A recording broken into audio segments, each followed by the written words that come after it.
ఓం నమో శ్రీ గురుభ్యో నమ. హరి ఓం.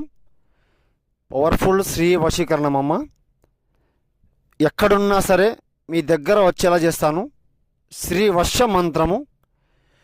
ఓం హ్రీం క్లోం ఏకవచనం పరిపూర్ణం దుష్టకలహం ఏకవారణం శ్రీ పురుష ఏకవచనం తర్మ నక్షత్ర మంత్రం.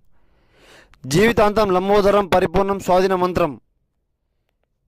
మీరు ఎక్కడున్నా సరే అమ్మ, మీ మీద ఎంత ద్వేషం ఉన్నా సరే మీ దగ్గర వచ్చేలా నేను చేస్తాను. గురువుగారిని సంప్రదించండి, పరిపూర్ణ పరిష్కారం నేను చేసి చూపిస్తానమ్మా. శ్రీ జీవితాంతం ఏకవారణ మంత్రం, స్వాధీన మంత్రం, తర్మ నక్షత్రం పరిపూర్ణం, కోపం దేశం సంహరణం, ఓర్పు ఏకవచనం. ఎంతటి కోపమున్నా ఎంతటి ద్వేషమున్నా సరే మిమ్మల్ని పట్టించుకొని కూడా మీ దగ్గర వచ్చి వాళ్ళలా చేస్తాను. గురువుగారిని సంప్రదించండి, పరిష్కారం చేసి చూపిస్తానమ్మా. నమో శ్రీ గురుభ్యో నమ. హరి.